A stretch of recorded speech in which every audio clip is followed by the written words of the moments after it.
जय श्री कृष्ण मिश्र। आज मैं सावन पुत्रदा एकादशी व्रत कथा सुनाने जा रही हूँ। हिंदू धर्म में ऐसे तो हर महीने को एकादशी तिथि को महत्व होता है, लेकिन सावन मास की एकादशी तिथि का महत्व बढ़ जाता है। एकादशी तिथि का व्रत भगवान विष्णु को समर्पित है। मान्यता है कि एकादशी तिथि का व्रत करने पर सभी प्रकार के पापों से मुक्ति मिलती है और मोक्ष की प्राप्ति होती है। बता दें कि साल में 2 बार पुत्रदा एकादशी का व्रत रखा जाता है, पहला पौष माह और दूसरा सावन माह के महीने में। सावन मास की शुक्ल पक्ष की एकादशी तिथि को पुत्रदा एकादशी कहा जाता है। पुत्रदा एकादशी का व्रत 27 अगस्त के दिन रविवार को रखा जाएगा। इसे पवित्रा एकादशी भी कहते हैं। मान्यता है कि इस दिन निसंतान दंपति व्रत रखे श्री विष्णु की पूजा विधि विधान से पूजा करती हैं तो जल्द योग संतान की प्राप्ति होती है। सावन पुत्र एकादशी व्रत 27 अगस्त को रखा जाएगा। ये व्रत रक्षाबंधन से 4 दिन पहले रखा जाता है। जिन दंपतियों को कोई पुत्र नहीं होता उनके लिए पुत्रदा एकादशी का व्रत अत्यधिक महत्वपूर्ण होता है। पंचांग के अनुसार सावन माह के शुक्ल पक्ष की एकादशी तिथि की शुरुआत 27 अगस्त के दिन रविवार की सुबह 5:02 पर होगी और इसी दिन रात्रि 10:45 पर एकादशी तिथि का समापन होगा। इस दिन त्रिपुष्कर योग का निर्माण हो रहा है। इसके साथ ही सर्वार्थ सिद्धि योग भी बन रहा है। ये दोनों योग रात 2:26 पर रहेगा। सौता पुत्रदा एकादशी व्रत पारण समय। सावन पुत्रदा एकादशी व्रत का पारण 28 अगस्त को सुबह 5:97 से सुबह 8:31 तक किया जाएगा। द्वादशी तिथि समाप्त होने का समय 28 अगस्त शाम 6:22 तक। पुत्रदा एकादशी व्रत पूजा विधि। इस दिन सुबह उठकर स्वच्छ जल से स्नान करें, फिर धूप दीप नैवेद्य आदि 16 सामग्री से भगवान विष्णु की पूजा करें। भगवान विष्णु का गंगा जल से अभिषेक करें। इसके बाद भगवान विष्णु को पुष्प और तुलसी दल अर्पित करें। अगर संभव हो तो इस दिन व्रत भी रखें, भगवान को भोग लगाए। भगवान विष्णु के भोग में तुलसी को जरूर शामिल करें। इस दिन रात को दीप दान करें। इसके बाद भगवान विष्णु का भजन कीर्तन और ध्यान करें। भगवान विष्णु की आरती करें। पूजा सामग्री।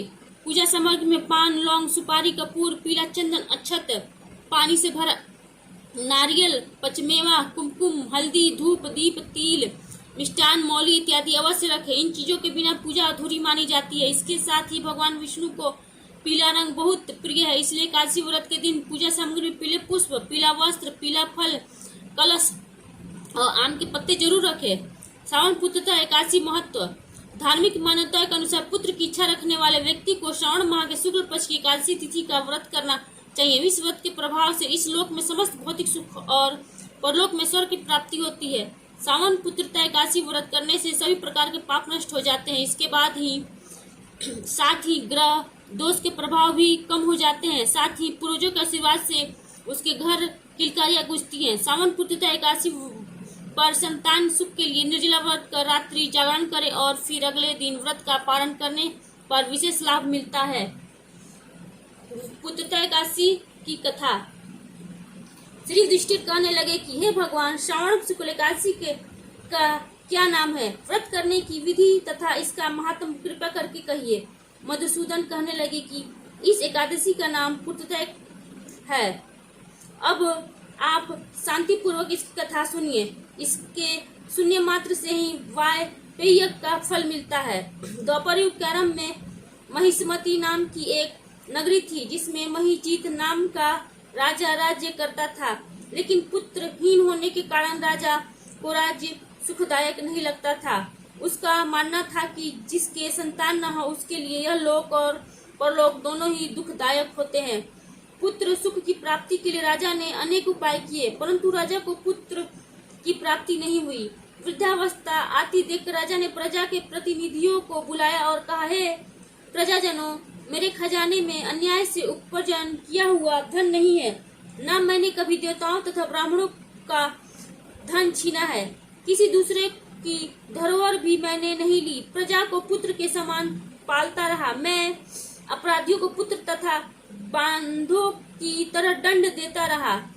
कभी किसी से घृणा नहीं की, सबको समान माना है।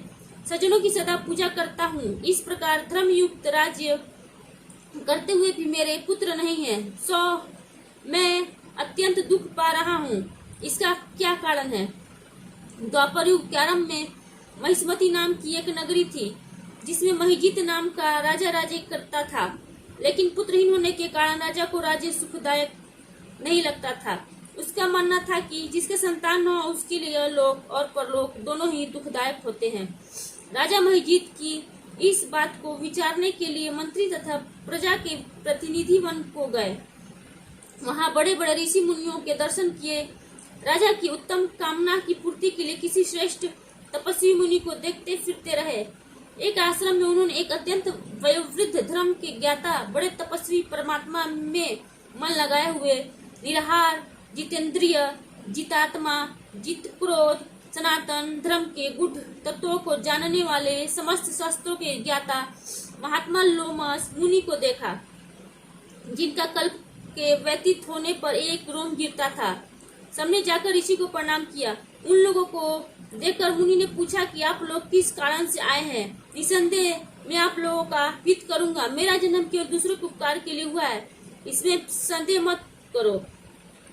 लोमस ऋषि के ऐसे वचन सुनकर सब लोग बोले, हे महर्षि, आप हमारी बात जानने में ब्रह्मा से भी अधिक समर्थ हैं, अतः आप हमारे इस संदेह को दूर कीजिए। महिष्मतिपुरी का धर्मात्मा राजा महिजीत प्रजा का पुत्र के समान पालन करता है, फिर भी वह पुत्रहीन होने के कारण दुखी है।